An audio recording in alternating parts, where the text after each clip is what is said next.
1983, a family friend had nagged away at me for like months about doing something on a Saturday rather than being in the house because he just finished school. I had no interest in coming to Carrick matches, but he nagged at me that long. He brought me along once to Dunmurry Rec away in a Steel and Sons Cup or Intermediate Cup, and I was hooked. From just driving to the ground, parking down some side street, seeing two Ulster bus loads of old men in trench coats, that was the way they dressed back then, packing this ground out, winning, and it was like, God, that's not like what you see on TV. This is like, gets you in here.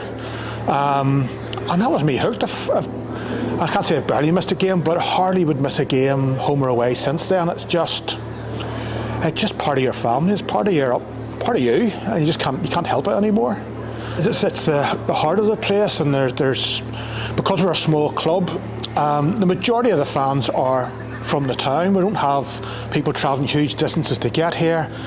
You meet them in the supermarket, you'll meet them down the street or whatever, and it just feels like a big family.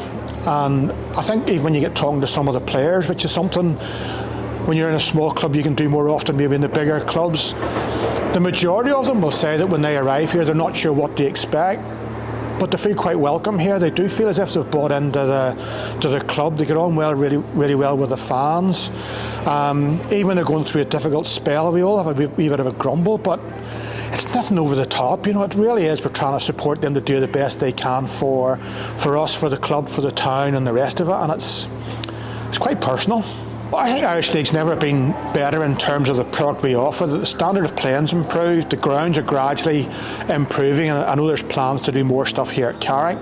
But it still hasn't lost that connection between the fans and the players. I also support Leeds, and I go over every now and again to their matches. And no matter how passionate their fans are, and I believe they are as passionate about any club, but there's still a sense of your commodity. You buy your ticket, you go to a set seat, you're encouraged to buy your burgers, your programme and the rest of it.